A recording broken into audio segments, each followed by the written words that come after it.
नमस्कार। मैं आशीष राठौर आपका फिर से एक बार स्वागत करता हूं। असम के सीएम हेमंत बिस्वा शर्मा ने एक बार स्टेटमेंट दिया था और वो स्टेटमेंट मैं फिर से आप लोगों के बीच में प्रस्तुत कर रहा हूं। हेमंत ने यह बात कही थी कि गांधी परिवार से ज्यादा इस भारत देश में कोई भ्रष्ट नहीं है और यह बात सत्य होती हुई दिख रही है। हेमंत ने जो खुलासा किया, जो घोटाले के पूरे काले चिट्ठे सामने रख दिए, उस घोटाले में सबसे बड़ा घोटाला था दोस्तों बोफोर्स घोटाला। और उसके बाद भी बहुत सारे घोटाले उन्होंने बताए थे, लेकिन इस वीडियो में बोफोर्स घोटाले को लेकर के सुप्रीम कोर्ट में जो बड़ी अपडेट आई है, इससे गांधी परिवार की समस्याएं पूरी तरीके से बढ़ गई है। और बोफोर्स घोटाले का जो मैंने फैक्ट्स इकट्ठा किया है, बहुत आसान शब्दों में आपको पूरा डिटेल बता दूंगा कि यह मामला कितना बड़ा है। दोस्तों, बोफोर्स घोटाले के बाद से नेशनल हेराल्ड मामला हुआ, उसके बाद भोपाल गैस त्रासदी, एंडरसन का पलायन, 2G घोटाला, कोयला घोटाला, ना जाने कितने सारे घोटाले गांधी परिवार के राज में हुए। लेकिन इसमें जो सबसे बड़ा स्कैम हुआ वो बोफोर्स घोटाला हुआ। देश की सुरक्षा के साथ खिलवाड़ किया गया दोस्तों। इसमें 64 करोड़ रुपए का स्कैम हुआ, जिसमें कि गांधी परिवार की, राजीव गांधी की क्लीन इमेज पे भी पूरी तरीके से दाग लग गया, धब्बा लग गया। और मैं आपको बता दूं कि जो सुप्रीम कोर्ट से अभी बड़ी अपडेट आई है बोफोर्स घोटाले को लेकर के, कि सुप्रीम कोर्ट में एक पेटिशन दायर की गई है। और यह पेटिशन जो दायर की गई है, उसमें यह बात कही गई है कि जो बोफोर्स घोटाले में जो आरोपी हैं वो मर गए, लेकिन जो जिंदा हैं उनके ऊपर कार्रवाई होनी चाहिए।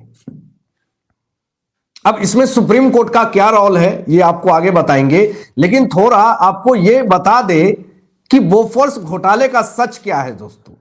ये देखिए, 1989 में कांग्रेस को बोफोर्स घोटाले की वजह से अपनी सत्ता भी गंवानी पड़ी थी, सत्ता से हाथ धो लिया था, क्योंकि बोफोर्स घोटाले का पूरा आरोप जो है वो कांग्रेस पार्टी पे लग गया था, राजीव गांधी पे लग गया था। और उनकी जो क्लीन इमेज जनता के बीच में इन्होंने बड़ी बड़ी जो बातें डींग हाँक करके जो रखी हुई थी, उस वक्त इनको अपनी सरकार भी गंवानी पड़ी थी। 1986 से यह मामला शुरू होता है दोस्तों।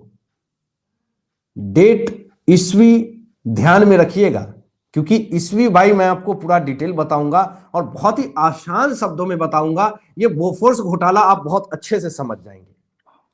1986 में भारत सरकार और स्वीडन की हथियार कंपनी एबी बोफोर्स के बीच में 1437 करोड़ रुपए का सौदा हुआ। यह तोप की सप्लाई को लेकर के यह पूरा सौदा हुआ था। उसके बाद 1987 में कांग्रेस के लिए भूचाल का वक्त आया और स्वीडिश रेडियो में एक दावा किया गया। और क्या दावा किया गया पता है आपको? स्वीडिश की रेडियो ने दावा किया कि कंपनी ने, एबी बोफोर्स ने जो बड़ी घोटालेबाजी की, एबी बोफोर्स का जो घोटालेबाज, जो भ्रष्टाचारी, जिसने स्वीडिश रेडियो पे यह दावा किया गया कि सौदे के लिए भारत के वरिष्ठ राजनीतिक और रक्षा विभाग के अधिकारियों ने को पूरी तरीके से घूस दिया गया है एबी बोफोर्स कंपनी के द्वारा। अब इसमें घोटालेबाज कौन थे? उस वक्त कांग्रेस की सरकार थी और उस वक्त राजनीतिज्ञ और रक्षा विभाग दोनों को घूस दिया गया। किस लिए? ताकि ये जो पूरा टेंडर है उनको दे जाए, उस कंपनी को दिए जाए। अब कितना करोड़ रुपए घूस लिए थे? 64 करोड़ रुपए घूस लेने का दावा किया गया स्वीडिश रेडियो की तरफ से। अब देखिए, मामला यही नहीं थमता है, मामला और आगे बढ़ता है। और मैं आपको बता दूं कि 1987 में रिश्वतखोरी के आरोप में जांच के लिए एक जेपीसी का गठन किया गया और 1988 में मामले की जांच के लिए भारत एक जांच दल जो है स्वीडन भी भेजता है। जुलाई 1989 की बात है दोस्तों। जेपीसी ने जो जेपीसी जांच जो कर रही थी वो संसद में एक रिपोर्ट भेजती है और उस रिपोर्ट से पूरी तरीके से तहलका मच जाता है, बवाल उठ जाता है। और जैसे ही 1989 जुलाई में जेपीसी ने संसद में जो रिपोर्ट जो सबमिट किया तो नवंबर 1989 में देश में आम चुनाव हुए और राजीव गांधी प्रधानमंत्री नहीं रहे। यानी ये सबसे बड़ा आप समझिए बोफोर्स घोटाला कांग्रेस पार्टी के लिए टर्निंग पॉइंट था और कांग्रेस पार्टी का टूटना उसी वक्त से चालू हो गया था जब आरोप लगे थे कि एबी बोफोर्स कंपनी के द्वारा कुछ राजनीतिक और रक्षा विभाग जो हैं वो 64 करोड़ रुपए का घूस लेते हैं। उस वक्त कांग्रेस की सरकार होती है, राजीव गांधी उस समय पीएम होते हैं, तो ऐसे हालात में उनकी जो इमेज थी वो पूरी तरीके से खारिज होती गई, खराब होती गई। तो इसलिए सत्ता पूरी तरीके से तहस नहस हो गई और वो पीएम से भी हट गए। अब देखिए दोस्तों, दिसंबर 1989 की बात कर रहा हूं, उस वक्त पीएम जो बने वो वीपी सिंह, उन्होंने बोफोर्स पे पाबंदी लगा दी पूरी तरीके से कि तुम घोटालेबाज हो, घपलेबाज हो, तुम घूस देते हो, हमें तुम्हारे जैसे कंपनी की तोप नहीं चाहिए, हमें तुमसे सप्लाई नहीं चाहिए। तो 1989 में जो प्रधानमंत्री वीपी सिंह थे उन्होंने पूरी तरीके से बोफोर्स कंपनी पे पाबंदी लगा दी। अब दोस्तों यहां पे देखिए 1990 की बात अब मैं करूं, 1990 से मामला शुरू होता है। सीबीआई ने आपराधिक षड्यंत्र, जालसाजी, रिश्वतखोरी के मामले में एक मामला दर्ज किया और यह मामला जो दर्ज हुआ उसके बाद 1992 में बोफोर्स घोटाले की शिकायत को सुप्रीम कोर्ट ने खारिज कर दिया। ये आज का बात नहीं है कि सुप्रीम कोर्ट जो है वो कांग्रेस के समर्थन में रहती है, ये बहुत पहले इतिहास रहा है और उस वक्त भी जज होंगे जो उन्हीं के चाटुकारिता करते होंगे। तो ये सारी चीजें जो आई 1992 में बोफोर्स घोटाले की शिकायत को जब सुप्रीम कोर्ट ने खारिज किया तो पूरी तरीके से बवाल उठा और दिल्ली हाईकोर्ट के फैसले तक को पूरी तरीके से पलट दिया सुप्रीम कोर्ट ने। अब दोस्तों 2012 में भी मैं आपको बता दूं कि अमिताभ बच्चन पे भी रिश्वतखोरी का आरोप लग चुका था बोफोर्स घोटाले मामले में, लेकिन वो बात की बात है कि बाद में निर्दोष इन्हें करार दे दिया गया। लेकिन अब अगर मामले से आगे जरा बढ़ें तो 2013 में 1993 से भारत से जो फरार हुआ था क्वात्रोकी, ये क्वात्रोकी बहुत बड़ा मास्टरमाइंड था और बोफोर्स घोटाले का रिश्वतखोरी का सबसे बड़ा सरगना यही था।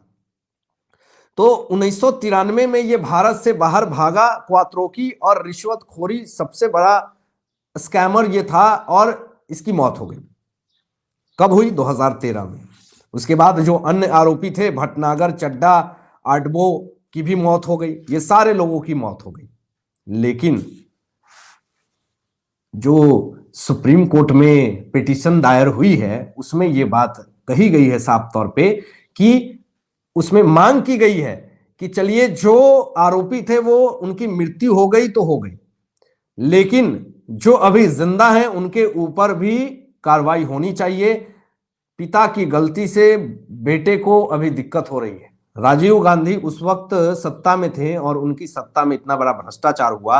अब इसका जांच की आंच जो है वो कांग्रेस पार्टी पे पहुंच रही है और इसमें जो भी सस्पेक्ट हैं उनको जेल भेजने का पूरा प्रोग्राम सेट हो रहा है। अब देखिए दोस्तों आगे बढ़ते हैं तो 2016 में एक याचिका पे सुनवाई हुई और याचिका क्या था कि बोफोर्स घोटाले की फिर से जांच होनी चाहिए। जो इसमें सस्पेक्ट है या जो जिंदा है उसके ऊपर फिर से एक जांच होनी चाहिए, एक कमेटी बैठनी चाहिए और जो सस्पेक्ट है उसको छोड़ना नहीं चाहिए। तो अब जुलाई 2017 में सीबीआई ने यह बात कही कि सुप्रीम कोर्ट और केंद्र सरकार अगर मुझे आदेश दे तो फिर से मामले की जांच कर सकते हैं, ये सीबीआई ने कहा। लेकिन 2018 में दोस्तों सुप्रीम कोर्ट में बोफोर्स घोटाले की जांच फिर से शुरू करने वाली याचिका को सुप्रीम कोर्ट ने पूरी तरीके से खारिज कर दिया। और सुप्रीम कोर्ट ने क्या कहा पता है, सुन करके आपको ताज्जुब होगा। सुप्रीम कोर्ट ने कहा सीबीआई को कि 13 साल की देरी से अदालत क्यों आए हो। उल्टा ही सीबीआई को सुप्रीम कोर्ट ने लताड़ लगा दी। अब उसके बाद मामला फिर से अब आया है, एक बार भड़का है मामला, और फिर से हेमंता ने पूरी तरीके से कार्रवाई की मांग कर दी है और बोफोर्स घोटाले के बारे में टिप्पणी करके एक बार मामला को फिर से धधका दिया है। और जितने भी विरोधी गैंग हैं उनका पूरी तरीके से खात्मा होता हुआ दिख रहा है। अब आप क्या सोचते हैं दोस्तों, इन तमाम मुद्दों पे अपनी विचार व्यक्त कीजिएगा और ऐसे ही लेटेस्ट अपडेट पाने के लिए इस चैनल को सब्सक्राइब करके बेल आइकन प्रेस कर लीजिएगा और अपने दोस्तों में शेयर कीजिएगा। Thanks for watching my video. जय हिंद, सत्यमेव जयते।